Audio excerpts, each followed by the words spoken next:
Au jardin de Gethsémani, la nuit précédant la crucifixion, Jésus tombe face contre terre et prie. « Mon Père, s'il est possible, que cette coupe s'éloigne de moi. Toutefois, non pas comme je veux, mais comme tu veux. » C'est l'Évangile selon Matthieu, chapitre 26. C'est une prière, une vraie. Tension extrême, jusqu'à la sueur de sang, comme le dit Luc. Jusqu'à la répétition. 3 fois Jésus s'éloigne et revient avec la même prière. En elle, il n'y a pas seulement une demande, mais un réel « je veux » qui s'oppose à la volonté du Père. Non pas comme je veux, mais comme tu veux. Si Jésus est Dieu incarné, comme l'enseigne le christianisme, à qui s'adresse-t-il précisément dans cette prière? À lui-même? À une autre partie de lui-même? Ou bien, y a-t-il quelque chose qui ne va pas avec l'idée même qu'il soit Dieu? C'est précisément cette question qui est l'une des plus aiguës que l'on puisse poser au christianisme. Elle a été posée par les opposants du christianisme pour en montrer la contradiction. Elle a été posée par les hérétiques pour prouver que Jésus n'est pas Dieu. Elle a été posée par les croyants parce qu'ils voulaient sincèrement comprendre. Elle a été posée par les théologiens pendant 20 siècles, dans les salles des conciles, dans les cellules monastiques, dans les amphithéâtres académiques. C'est la première énigme de notre enquête. Comment exactement la théologie chrétienne explique-t-elle la prière de Jésus? Et cette explication est-elle théologiquement cohérente? La deuxième énigme est historique. Dans les premiers siècles du christianisme, c'est précisément cette question qui fut au centre des plus grands conflits théologiques de l'histoire de l'Église. Arius, un prêtre alexandrin du IVe siècle, utilisa la prière de Jésus comme l'un des principaux arguments en faveur de l'idée que Jésus n'est pas Dieu au sens plat. Celui qui prie est inférieur à celui à qui la prière est adressée. Arius considérait cet argument comme irréfutable. C'est précisément contre lui que fut dirigée la polémique d'Athanase d'Alexandrie. Et c'est précisément pour y répondre que le concile de Nicée, en 325, formula ce qui devint le fondement de la christologie.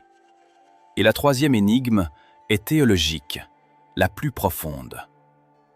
La prière de Jésus à Gethsémani contient les mots « non pas comme je veux, mais comme tu veux ».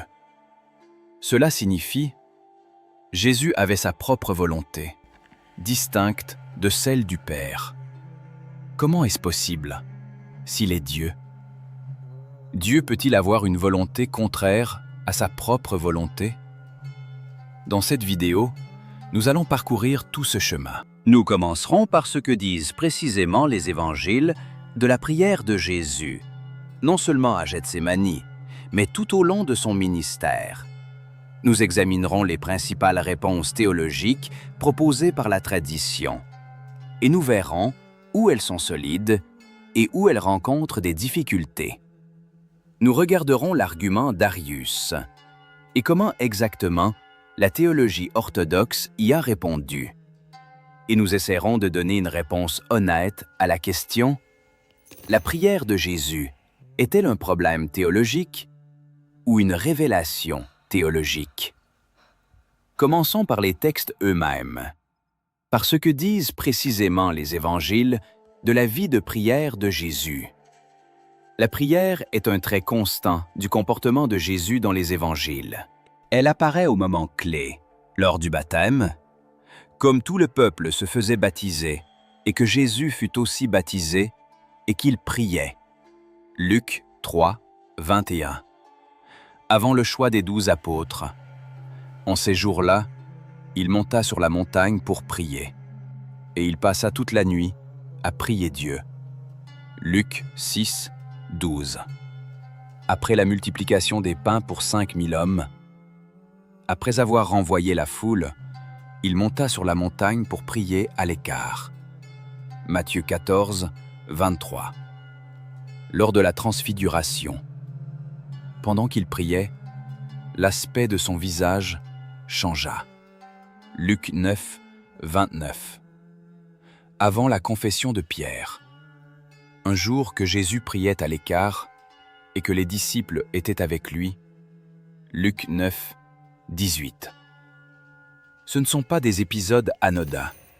C'est précisément la prière qui précède les tournants les plus importants de l'histoire évangélique. C'est dans la prière que Jésus prend les décisions cruciales. C'est dans la prière qu'a lieu la transfiguration. C'est dans la prière qu'il se prépare à Gethsémani. Par ailleurs, Jésus prie précisément Dieu ou le Père, non pas un principe supérieur abstrait, mais un Dieu personnel, avec lequel il entretient une relation. Abba, Père. Père, avec le mot araméen Abba, qui est une appellation enfantine, intime. Papa, comme on dirait aujourd'hui.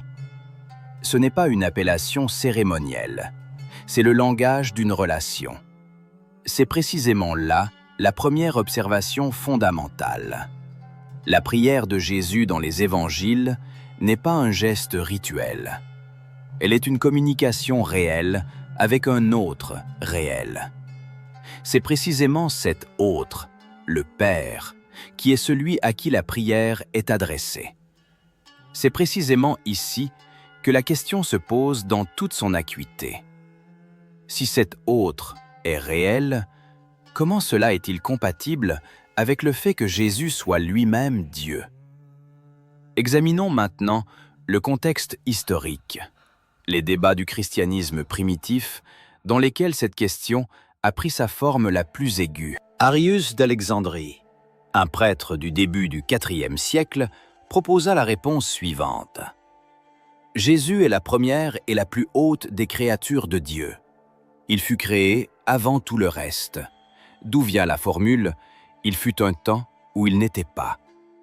Il est supérieur à toute autre créature. Il est le médiateur entre Dieu et le monde. Mais il est précisément une créature, et non pas Dieu lui-même. C'est précisément pourquoi il prie, parce qu'il est un être créé par Dieu, c'est son créateur. La prière de Jésus, selon Arius, est absolument cohérente dans ce système. Elle est même l'un des principaux arguments prouvant sa justesse. Le Père est plus grand que moi. Jean 14, 28, dit Jésus. Personne n'est bon, sinon Dieu seul, répond Jésus au jeune homme riche, comme pour se distinguer de ce Dieu seul.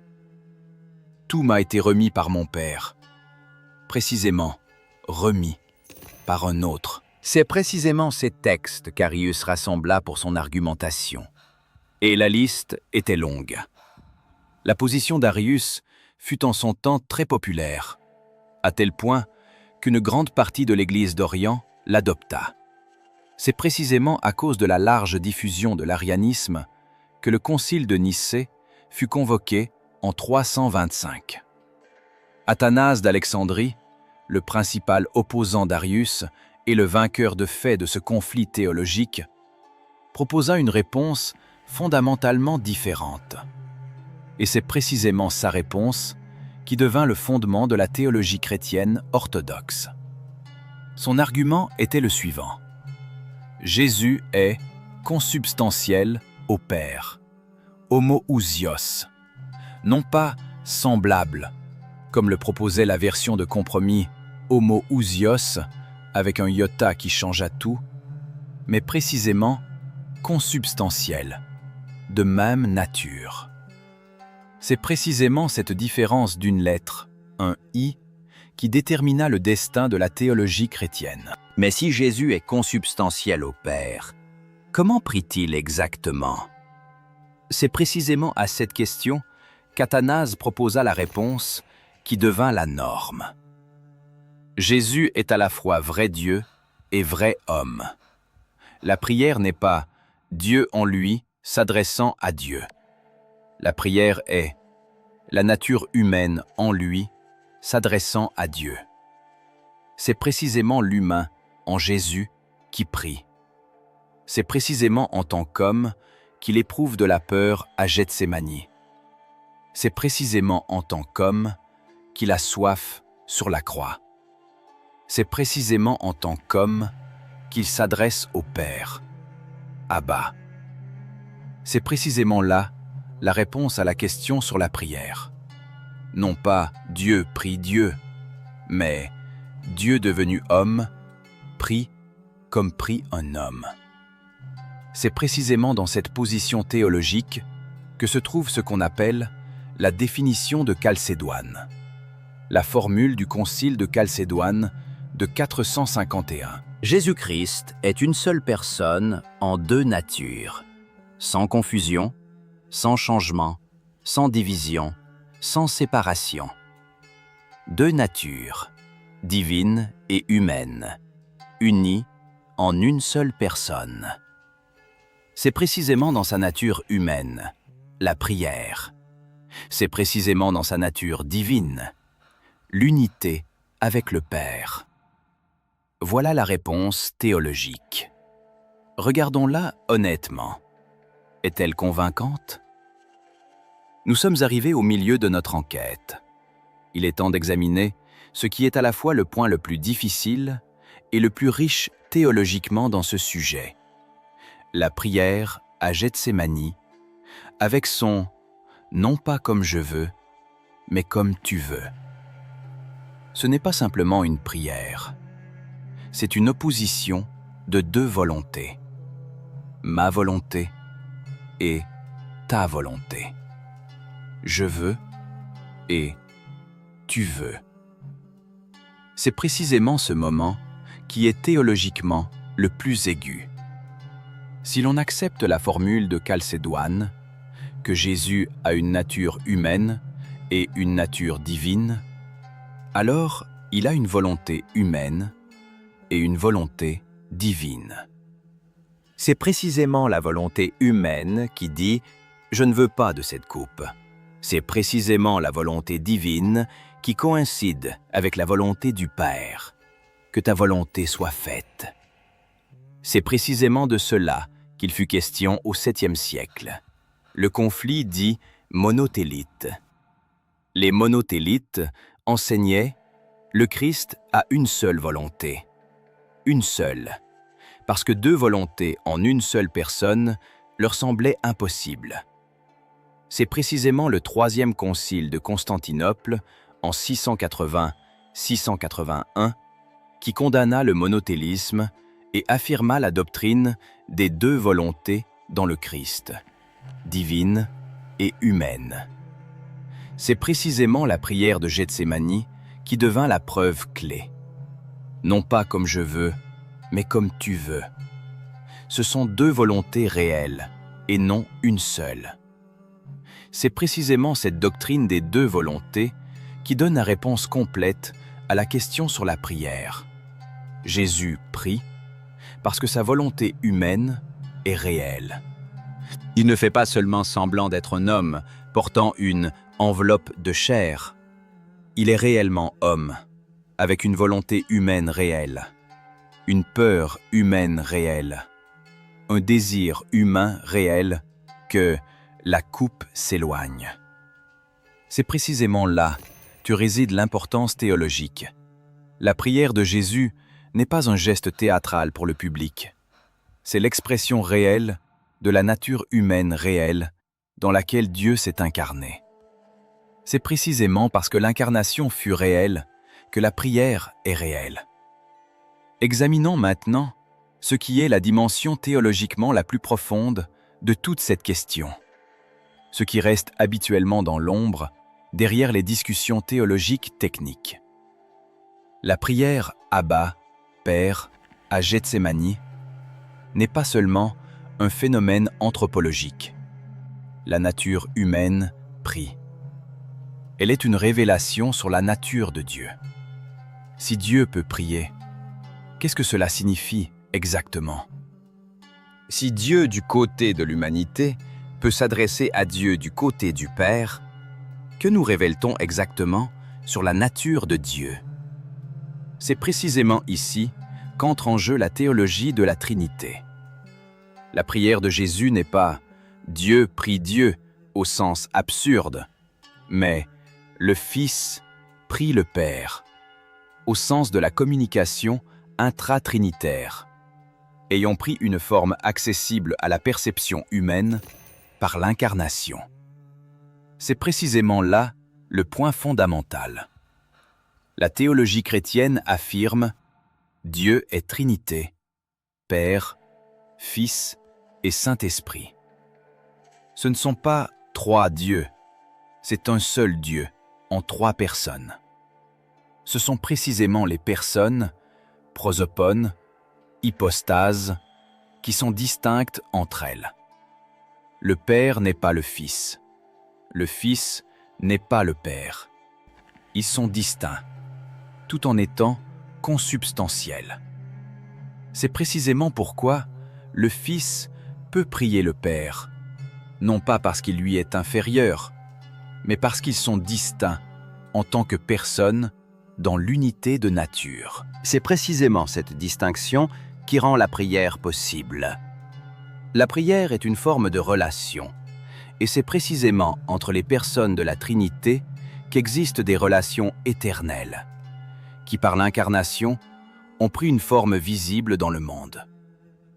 C'est précisément pourquoi l'apôtre Jean, dans le prologue de son évangile, dit « Au commencement était la parole, et la parole était auprès de Dieu, et la parole était Dieu. » Précisément auprès de Dieu, proston théon, tourné vers Dieu, adressé à Dieu. La parole est Dieu, et pourtant adressée à Dieu. C'est précisément l'image de la communication éternelle du Fils avec le Père avant la création. C'est précisément l'incarnation qui a rendu cette communication visible pour les hommes, sous la forme de la prière. Examinons maintenant un autre aspect important. Ce que la prière de Jésus nous dit sur la nature de l'incarnation en tant que telle. Si Jésus est Dieu incarné en homme, que signifie exactement s'incarner? Cela signifie assumer la réalité de l'existence humaine, avec toutes ses limites, ses vulnérabilités, ses dépendances. C'est précisément le sens de ce que les théologiens appellent la kénose, le dépouillement. C'est précisément ce mot qu'utilise l'apôtre Paul dans l'Épître aux Philippiens, chapitre 2. Lui, de condition divine, n'a pas considéré comme une proie à saisir d'être l'égal de Dieu. Mais il s'est dépouillé lui-même, en prenant la condition d'esclave, en devenant semblable aux hommes. Il s'est dépouillé, ékénosène, il s'est vidé, il s'est anéanti. C'est précisément ce verbe qui a donné son nom à la conception théologique de la kénose. Ce que Dieu a précisément vidé lors de l'incarnation, la question, les réponses divergent selon les traditions théologiques. Certains théologiens estiment que Dieu s'est dépouillé, a temporairement limité l'usage de ses attributs divins, l'omniscience, l'omnipotence, l'omniprésence. C'est précisément pourquoi Jésus ne connaissait ni le jour ni l'heure de son retour. Parce que dans la kénose, il a accepté les limitations de la connaissance humaine. C'est précisément pourquoi il a été fatigué, a eu faim, a éprouvé de la peur. Ce sont des limitations réelles, acceptées réellement. D'autres théologiens estiment que Dieu s'est dépouillé non pas des attributs, mais de la forme de leur manifestation.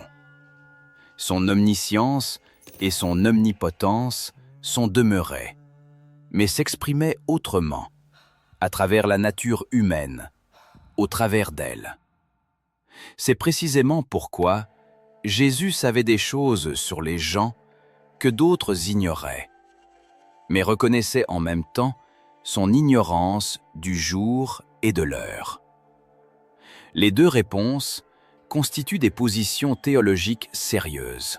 Aucune d'elles n'est manifestement correcte au sens de « cela découle du texte de manière univoque ». C'est précisément pourquoi le débat se poursuit. Ce qui est important pour notre enquête, les deux réponses incluent la réalité de la prière. Si Jésus a accepté les limitations de la nature humaine, alors la prière est l'expression réelle de ces limitations. C'est précisément l'homme qui a besoin de Dieu. Et c'est précisément à travers sa nature humaine que le Fils s'adresse au Père. Examinons maintenant quelques prières spécifiques de Jésus, car c'est précisément à travers leur spécificité que nous comprenons mieux ce que nous discutons dans des catégories théologiques abstraites. Jean, chapitre 17. La prière sacerdotale. C'est la prière la plus longue de Jésus dans les évangiles. C'est précisément ici, avant l'arrestation, dans les dernières heures, qu'il prie pour les disciples et pour tous les croyants. Père, l'heure est venue. Glorifie ton Fils, afin que ton Fils te glorifie. C'est précisément ici l'adresse au Père avec une demande de gloire. C'est un passage théologiquement aigu. Si Jésus est Dieu, pourquoi a-t-il besoin de demander la gloire? Je t'ai glorifié sur la terre. J'ai achevé l'œuvre que tu m'as donnée à faire. Précisément donner. C'est précisément du Père que vient la mission. C'est précisément le Fils qui l'accomplit. Ce sont les relations au sein de la Trinité, devenues visibles à travers l'incarnation. Et maintenant, toi, Père, glorifie-moi auprès de toi-même, de la gloire que j'avais auprès de toi, avant que le monde fût.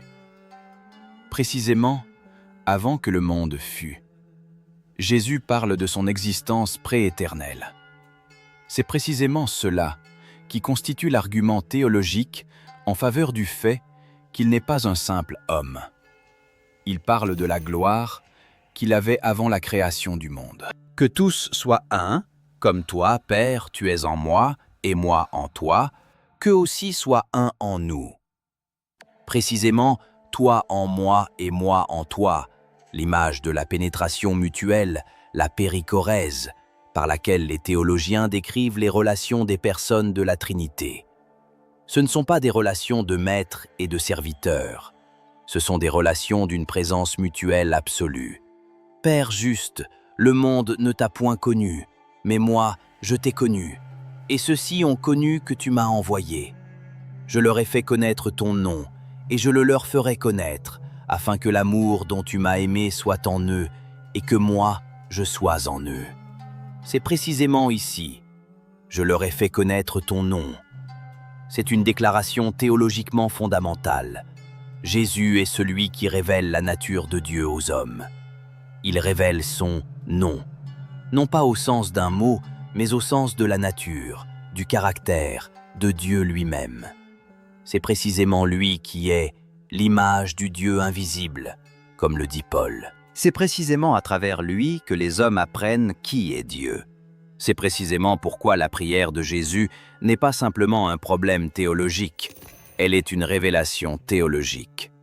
À travers sa prière, nous voyons ce qu'est Dieu dans ses relations internes. Nous voyons le Fils s'adressant au Père. Nous voyons l'amour, afin que l'amour dont tu m'as aimé soit en eux. C'est précisément cet amour dont le Père aime le Fils, qui est le même amour que Dieu veut placer dans les hommes. C'est précisément cela qui est, peut-être, la réponse la plus importante à la question de la prière de Jésus. Elle n'est pas un problème nécessitant une explication, mais une révélation nécessitant d'être acceptée. À travers la prière de Jésus, nous voyons ce qui est autrement invisible. La vie intérieure de Dieu, ses relations internes, son amour. Examinons maintenant quelques objections qui restent pertinentes, même après tout ce qui a été dit. Première objection. Si la volonté humaine de Jésus dit « Je ne veux pas de cette coupe », N'est-ce pas la reconnaissance que sa volonté humaine contredit sa propre volonté divine? Et si sa volonté divine coïncide avec la volonté du Père, alors il s'avère que Dieu veut ce qu'il ne veut pas pour lui-même? C'est une objection aiguë, et la théologie orthodoxe y apporte une réponse sérieuse. Précisément, la volonté humaine est par nature orientée vers l'autopréservation, vers l'évitement de la douleur et de la mort. C'est une caractéristique normale, saine, créée par Dieu, de la nature humaine. C'est précisément celle-là que le Christ a prise sur lui, non pas parce que sa nature humaine était faible ou pécheresse, mais parce qu'elle était authentiquement humaine. Non pas ce que je veux, mais ce que tu veux. Ce n'est pas « ma volonté humaine a vaincu la volonté divine » et ce n'est pas « je réprime ma volonté humaine ». C'est le libre, conscient consentement de la volonté humaine à la volonté divine. C'est précisément cela qui est le modèle de la prière. Non pas l'anéantissement de sa propre volonté, mais son libre alignement sur la volonté de Dieu. C'est précisément pourquoi ce moment n'est pas seulement une explication théologique. Il est un modèle pratique de prière pour chaque croyant. C'est ainsi que prie celui qui a son propre « je veux » et qui croit en même temps que la volonté de Dieu est plus sage et plus bonne. Non pas ma volonté, mais la tienne. Deuxième objection.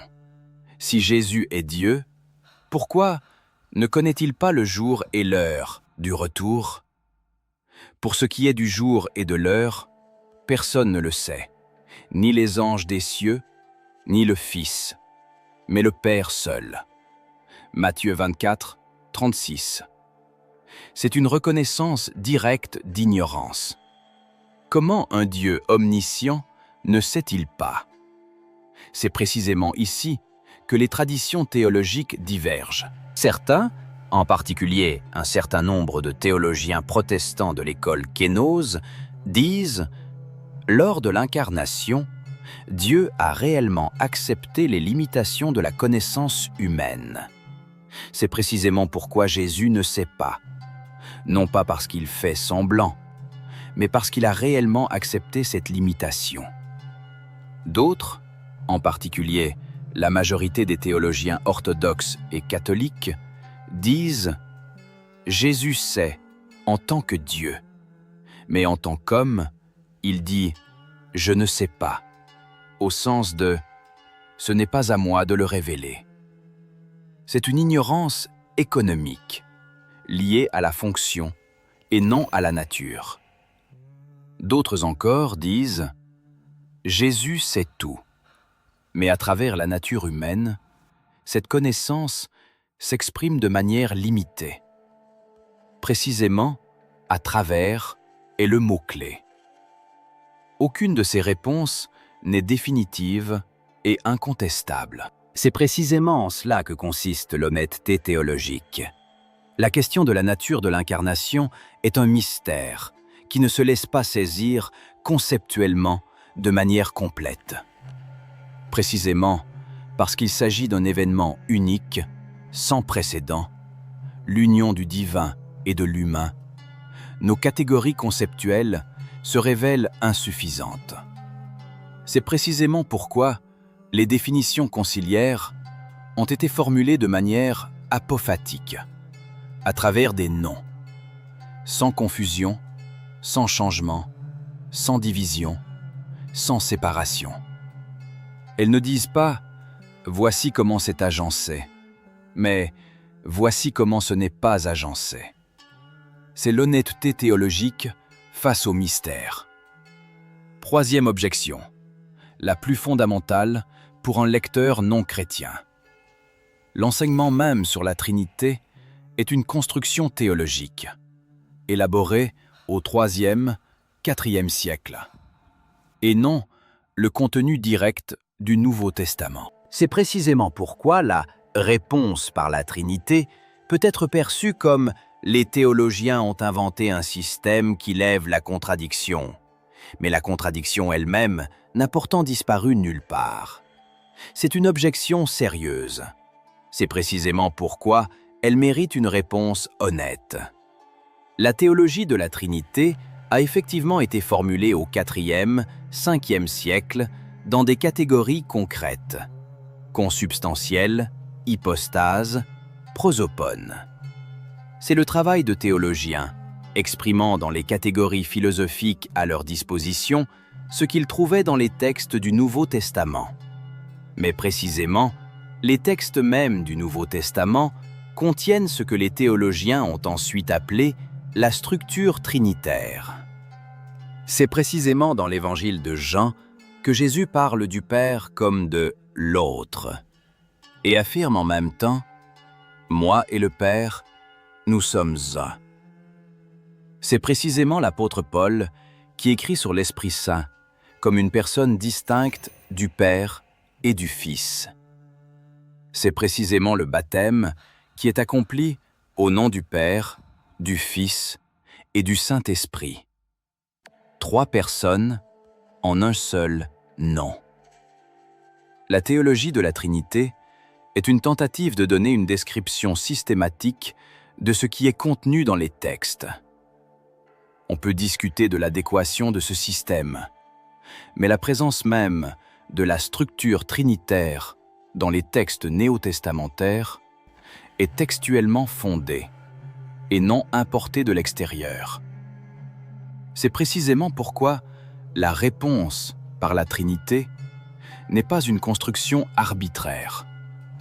Elle est le déploiement théologique de ce qui est présent dans les textes eux-mêmes, bien que sous une forme non dépliée. Examinons maintenant ce qui est l'aspect théologiquement le plus fécond de tout ce sujet.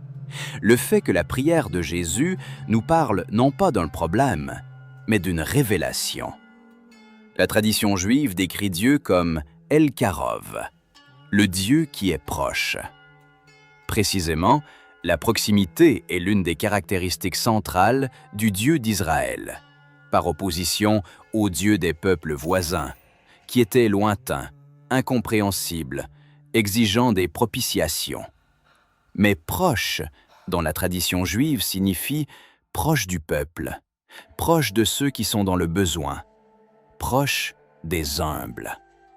C'est précisément cela qui est la révélation vétérotestamentaire sur Dieu. La théologie chrétienne affirme l'incarnation est le point ultime de cette proximité. Dieu devient non seulement proche, il devient l'un de nous. Il ne rend pas visite à l'humanité, mais il entre en elle. Il prend chair, il accepte la limitation, il accepte la mort. Précisément, la prière est l'une des expressions de cette proximité ultime. Jésus priant, c'est Dieu, devenu si proche de l'expérience humaine qu'il prie comme les hommes prient. C'est précisément à travers sa prière que les hommes peuvent apprendre. Ce que je fais dans ma prière, c'est précisément cela qu'il a fait. Abba, Père, toutes choses te sont possibles. Éloigne de moi cette coupe. Toutefois, non pas ce que je veux, mais ce que tu veux.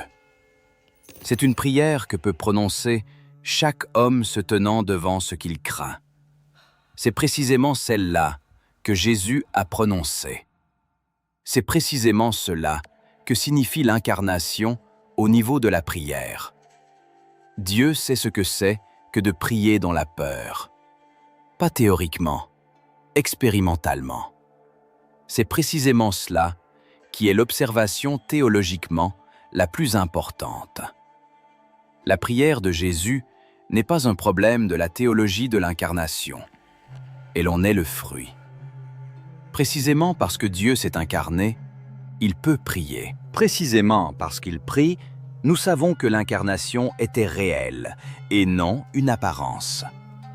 Pour conclure notre enquête, répondons aux 3 questions par lesquelles nous avons commencé. Comment exactement la théologie chrétienne explique-t-elle la prière de Jésus? par l'enseignement des deux natures. Jésus est à la fois vrai Dieu et vrai homme. C'est précisément sa nature humaine qui prie. C'est précisément dans sa nature divine qu'il est consubstantiel au Père. La prière est l'expression de la nature humaine, réelle, authentique, non feinte. L'argument d'Arius était-il convaincant? Arius a été convaincu par le texte. Il a correctement lu ce qui est écrit dans le texte. Mais son interprétation supposait que prier signifie être inférieur, ce qui est une présupposition théologique, et non une conséquence évidente du texte. La théologie orthodoxe a proposé une autre présupposition. La prière est l'expression d'une nature humaine, acceptée volontairement, et non le témoignage d'une nature inférieure. La prière de Jésus est-elle un problème théologique ou une révélation? Une révélation. C'est précisément à travers la prière de Jésus que se révèle ce qui, ailleurs dans les évangiles, est caché. La vie intérieure de Dieu, ses relations entre les personnes, sa proximité avec l'expérience humaine. C'est précisément Jésus priant, et non Jésus faisant des miracles ou Jésus enseignant, qui est le plus humain et le plus proche de la vie humaine concrète. C'est précisément cela qui est, peut-être, le dernier mot sur ce sujet. Quand un homme ne sait pas comment prier, c'est précisément la prière de Gethsémani vers laquelle il peut se tourner. Non pas ce que je veux, mais ce que tu veux. Ce n'est pas une acceptation sans volonté. C'est une volonté humaine réelle, une peur réelle, un réel « je ne veux pas », et en même temps une confiance qui dit « mais toi, tu sais mieux ». C'est ainsi qu'a prié celui dont la nature a été débattue pendant 500 ans. C'est ainsi que prient ceux qui le suivent depuis 2000 ans. C'est cela, et non les formulations dogmatiques, qui est la réponse vivante à la question par laquelle nous avons commencé. Abba, Père. 2 mots, en 2 langues, l'appel d'un enfant à son Père. C'est Dieu lui-même qui les prononce, en devenant homme. Et c'est précisément cela, l'incarnation divine. Mais avant de conclure, il convient d'examiner quelques fils importants, sans lesquels le tableau reste incomplet. Le premier est la question de la manière dont la tradition juive comprenait la prière de Jésus, et pourquoi le contexte juif est fondamental pour la compréhension de cette question. Jésus était juif. Il priait en tant que juif. Sa pratique de la prière s'inscrivait dans la tradition juive. Les 3 prières quotidiennes, la prière avant le repas, la prière à la synagogue le jour du sabbat. C'est bien Abba, le mot araméen qu'il utilisait, qui est une adresse issue du langage quotidien juif. C'est bien le « Notre Père » qui est construit sur le modèle de la prière juive du Kaddish, avec sa glorification du « grand et saint nom » de Dieu. C'est précisément ce contexte qui est fondamental. La prière de Jésus n'est pas une anomalie théologique nécessitant une explication, mais une partie naturelle de son enracinement dans la tradition juive. C'est en tant que juif qu'il prie, et c'est précisément pour cela qu'il prie. Mais en même temps, la tradition juive ne connaît pas un Dieu qui prie. C'est cela qui crée la tension théologique, qui est devenue le centre des débats des premiers siècles. Le judaïsme dit « Dieu ne prie pas, il est celui à qui l'on prie ». C'est pourquoi la théologie juive ne peut accepter la thèse chrétienne de l'incarnation divine. Non seulement pour des raisons de monothéisme, mais aussi parce qu'un Dieu qui prie est un oxymore théologique au sein de ce système. La réponse chrétienne à cette objection est fondamentale. C'est précisément pour cela que l'incarnation divine est un événement unique, sans précédent. C'est précisément pour cela qu'elle est une révélation. et non une conclusion tirée des systèmes théologiques précédents.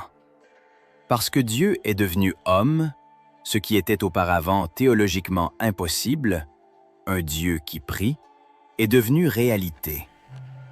Le deuxième fil est la question de la prière du Notre Père en tant que texte clé pour comprendre la théologie de la prière de Jésus. C'est Jésus lui-même qui enseigne à ses disciples à prier le Notre Père. Ce n'est pas simplement un modèle de prière, c'est un acte théologique. C'est Jésus qui transmet aux disciples le droit d'appeler Dieu « Père », cette adresse « Abba » qu'il utilisait lui-même.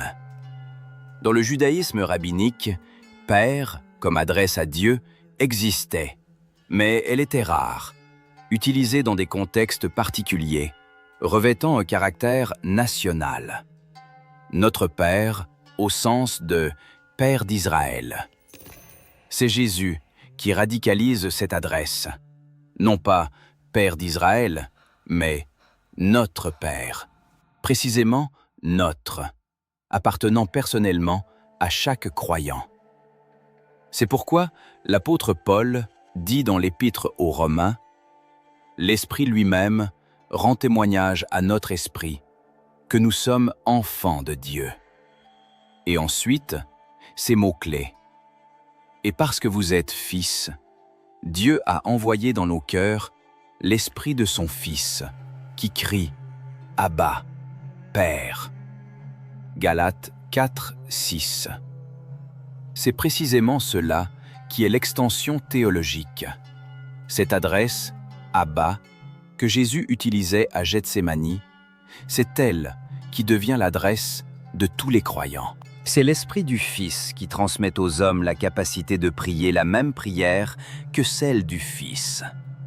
C'est précisément cela qui est la réponse à la question « Pourquoi Dieu priait-il » Précisément pour transmettre aux hommes la forme et le contenu de la prière. Sa prière est le modèle, parce que lui-même, dans sa nature humaine, a expérimenté ce que chaque homme traverse dans la prière. Le troisième fil est la question de la prière de Jésus sur la croix, car c'est elle qui est, théologiquement, la plus aiguë. « Mon Dieu, pourquoi m'as-tu abandonné ?» C'est cela que Jésus crie sur la croix. Ce sont les mots du psaume 22. C'est le cri de l'abandon divin. Ce sont les mots d'un homme ressentant une solitude absolue face à la mort. Cette prière est l'endroit le plus difficile pour la théologie de l'incarnation. Si Jésus est Dieu, peut-il être abandonné par Dieu? Comment Dieu peut-il s'abandonner lui-même? Les réponses théologiques se divisent en plusieurs types. La première est psychologique. Jésus, en tant qu'homme, vit l'expérience de l'abandon divin, qui fait partie de la souffrance extrême. C'est une expérience subjective et non une réalité objective. Dieu n'est pas parti, mais la nature humaine de Jésus, au moment de la souffrance extrême, vivait ce que vit chaque homme au moment de la douleur extrême, le sentiment d'abandon. La deuxième est substitutionnelle. Jésus a pris sur lui l'expérience de l'abandon divin pour toute l'humanité. C'est précisément l'abandon que vit le pécheur rompant le lien avec Dieu, que Jésus a pris sur lui. Non parce que Dieu s'est éloigné de lui, mais parce qu'il a volontairement accepté l'expérience de ceux pour lesquels il mourait. La troisième est trinitaire. C'est ici que le mystère de la Trinité prend son caractère le plus aigu. Si les personnes de la Trinité existent dans une communion éternelle, alors l'abandon divin est l'expérience de la rupture de cette communion. C'est précisément cette rupture, sur la croix, qui fait de la croix un sacrifice. Dieu prend en lui l'expérience de la séparation, pour que cette séparation ne soit plus le destin de l'homme. Cette troisième réponse est la plus radicale théologiquement et la plus controversée. Elle suppose qu'au sein de la Trinité, quelque chose de semblable à une rupture est possible, même temporaire. C'est pourquoi un certain nombre de théologiens la rejettent comme contraire à la nature immanente de la Trinité. L'honnêteté face à cette question est théologiquement la plus importante. Mon Dieu,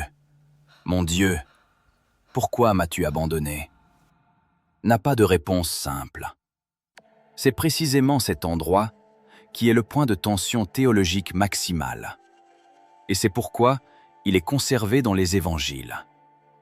Les évangélistes ne l'ont pas adouci, ils l'ont consigné. Cela nous part de la nature des évangiles. Ils ne sont pas une apologie théologique aplanissant les difficultés. Ils sont un témoignage, honnête, incluant ce qui ne se laisse pas expliquer facilement.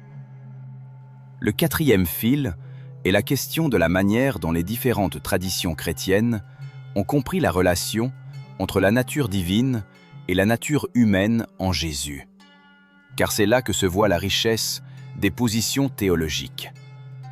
Le christianisme orthodoxe adhère strictement à la formule de Chalcédoine. Deux natures, une personne.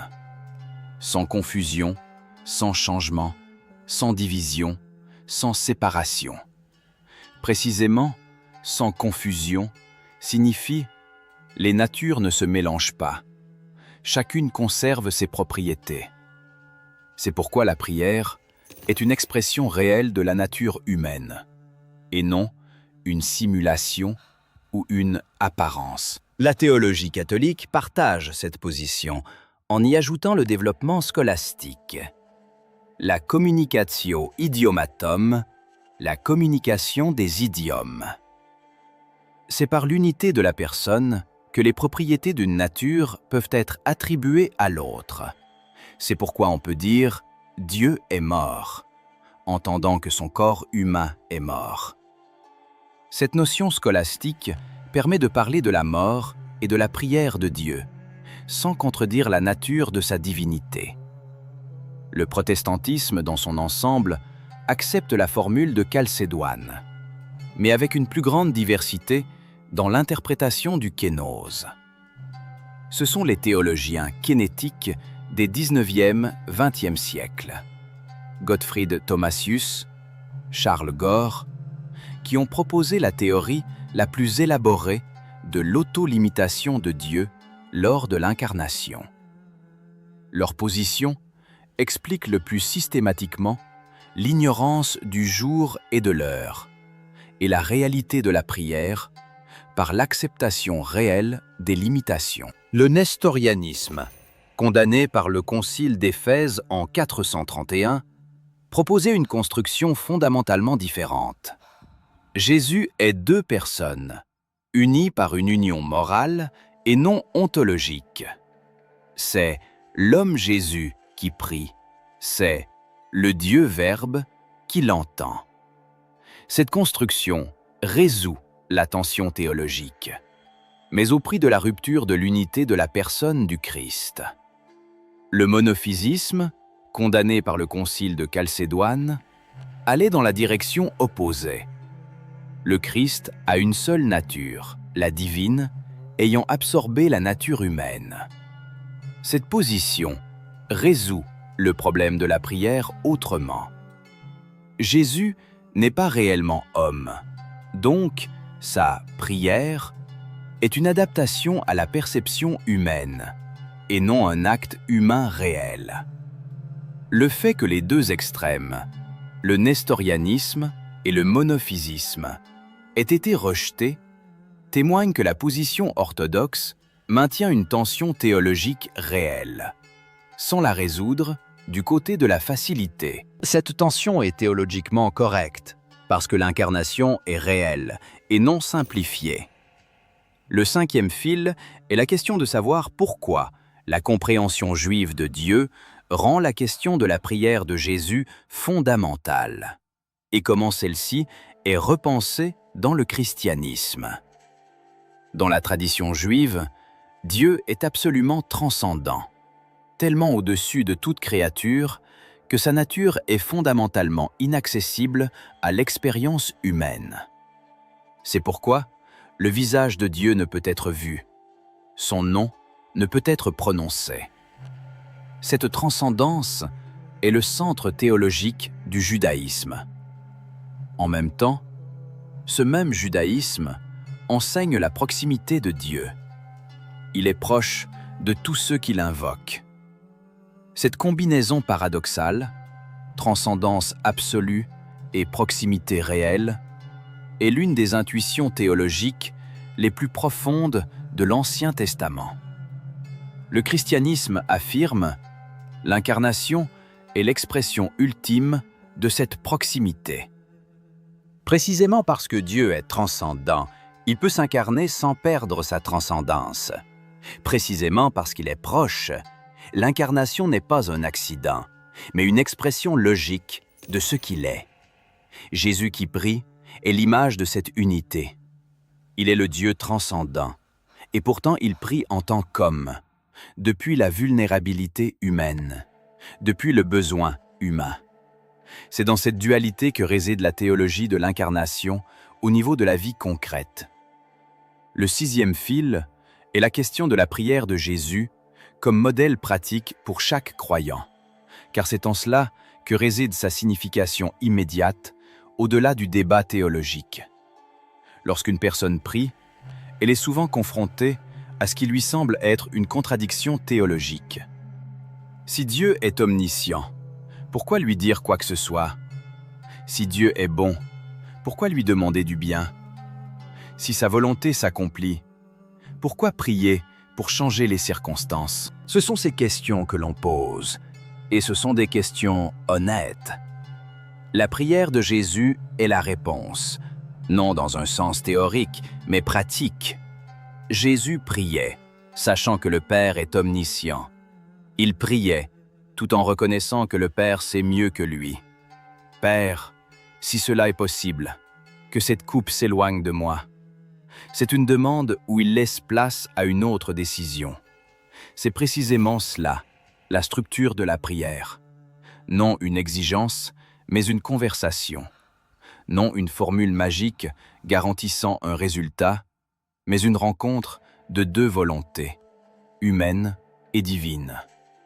C'est pourquoi l'apôtre Paul dit « Demandez, et l'on vous donnera », non comme un contrat juridique, mais comme une promesse sur la nature de la relation. La prière est une relation, et la prière de Jésus est le modèle de cette relation. Vous ne savez ce que vous demandez. C'est ce que Jésus dit aux disciples à Gethsémani. Précisément, vous ne savez pas, c'est la reconnaissance honnête de la limitation de la compréhension humaine. C'est pourquoi la prière n'est pas un rapport à Dieu sur ses besoins. Elle est une ouverture à ce que Dieu voit mieux. Non pas comme je veux, mais comme tu veux, est précisément la formule de cette ouverture. C'est cela qui est devenu la norme de la prière chrétienne. Non parce que les théologiens l'ont inventé, mais parce que c'est ainsi que priait celui dont on a pris cette prière. Le 7e fil est la question de ce que l'évangéliste Jean dit sur la nature de la prière de Jésus, car sa théologie de la prière est la plus élaborée. Dans l'évangile de Jean, Jésus prononce plusieurs déclarations fondamentales sur la prière, précisément sur la prière des disciples, pas seulement la sienne. « Si vous demandez quelque chose au Père en mon nom, je le ferai. » Précisément, je le ferai, et non, le Père le fera. C'est un passage théologiquement aigu. Jésus dit que c'est lui-même qui exaucera les demandes adressées au Père en son nom. Cela indique l'unité du Fils avec le Père. Ce que fait le Père, le Fils le fait aussi. Demeurez en moi, et moi en vous. Si vous demeurez en moi, et que mes paroles demeurent en vous, demandez ce que vous voudrez, et cela vous sera accordé. Précisément, demeurez. La prière, selon Jean, n'est pas une technique, mais un état de demeure en Jésus. Cette demeure est la condition de la prière efficace. Je ne dis pas que je prierai le Père pour vous, car le Père lui-même vous aime, parce que vous m'avez aimé. C'est ici que Jésus dit qu'il n'est pas un médiateur, au sens de celui qui persuade un Père réticent. Le Père lui-même aime, précisément parce que l'homme a aimé le Fils. C'est la réponse à l'idée répandue selon laquelle Jésus supplie le Père de nous pardonner. Non, c'est le Père lui-même qui désire la proximité avec l'homme. À travers ces déclarations, on voit la prière dans l'évangile de Jean n'est pas une requête à Dieu, mais une demeure en Dieu. Cette théologie de la prière fait de la question « Pourquoi Jésus priait-il ?» non un problème théologique, mais une invitation théologique. Le 8e fil est la question de la prière de Jésus dans le contexte de la théologie islamique, car c'est là que l'on voit une interprétation alternative de qui est Jésus. L'islam considère Jésus, Issa en arabe, comme un grand prophète, né de l'Esprit de Dieu, Ruhullah, Esprit de Dieu, capable de faire des miracles. Mais l'islam rejette catégoriquement l'idée que Jésus soit Dieu ou Fils de Dieu, dans un sens ontologique. C'est pourquoi la prière de Jésus dans la théologie islamique n'est pas un problème. Un prophète prie Dieu, c'est tout à fait naturel. Cela montre, la prière de Jésus en tant que telle ne prouve ni ne réfute sa nature divine. Elle est neutre par rapport à cette question. La manière de l'interpréter dépend des décisions théologiques préalables. Le judaïsme dit « Jésus est un enseignant qui priait Dieu, comme prie tout juif. » L'islam dit « Jésus est un prophète qui priait Allah. » Le christianisme orthodoxe dit « Jésus est Dieu incarné, dont la nature humaine prie le Père. » C'est une observation fondamentale.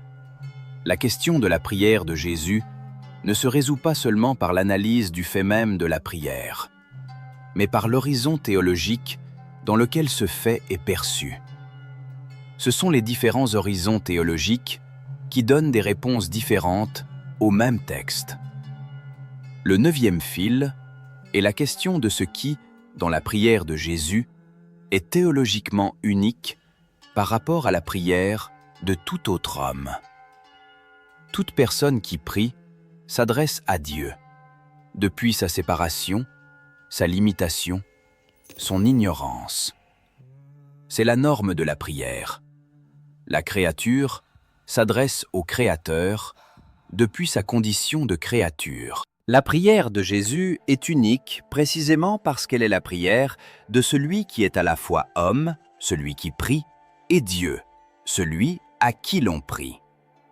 Ce « à la fois » est le mystère de l'incarnation divine, exprimé à travers la prière. C'est pourquoi l'apôtre Paul, dans l'Épître aux Hébreux, bien que son authenticité soit contestée par certains chercheurs, dit « Car nous n'avons pas un souverain sacrificateur qui ne puisse compatir à nos faiblesses. Mais il a été tenté comme nous, en toutes choses, sans commettre de péché. » Précisément, compatir à nos faiblesses, ce qui est devenu possible par l'incarnation et par la prière. Jésus, qui a prié à Gethsémani, sait par expérience, non théoriquement, ce qu'est la peur de la mort. Il sait ce qu'est « je ne veux pas ». Il sait ce qu'est la confiance malgré la peur. Cette connaissance expérientielle est ce qui fait de lui le souverain sacrificateur, capable de compatir. Non une compréhension abstraite des faiblesses humaines, mais un passage expérientiel à travers elles. Concluons notre enquête par quelques observations qui rassemblent tout. La question « Pourquoi Jésus priait-il s'il est lui-même Dieu ?» est authentique et importante. Ce n'est pas un piège ou une erreur théologique. C'est une question honnête que posent des personnes honnêtes et que la tradition théologique prend au sérieux. La réponse de cette tradition est à plusieurs niveaux. Au niveau de la théologie des natures, Jésus prie dans sa nature humaine. C'est la nature humaine qui s'adresse au Père, réellement, authentiquement, non pour l'apparence. Au niveau de la théologie de la Trinité, le Fils s'adresse au Père. C'est l'expression des relations intratrinitaires éternelles, prenant une forme perceptible par l'homme à travers l'incarnation. Au niveau du kénose, l'incarnation est l'acceptation réelle des limitations humaines, y compris la prière comme expression de la dépendance envers Dieu. Au niveau de la révélation, la prière de Jésus nous révèle la vie intérieure de Dieu, ses relations, son amour, sa proximité avec l'expérience humaine. Au niveau de la pratique, la prière de Jésus est le modèle, non une technique efficace, mais une relation vivante dans laquelle un réel « je ne veux pas » est mis en accord avec un réel « mais tu sais mieux ». C'est peut-être cela, la réponse ultime. Jésus n'a pas prié parce qu'il était moindre que Dieu. Jésus a prié parce qu'il était homme, réel, authentique, pleinement. Et précisément parce qu'il a prié, la prière de chaque homme cesse d'être un cri solitaire dans le vide. Précisément parce qu'il a dit « Abba, Père », nous pouvons dire la même chose et savoir que nous sommes entendus.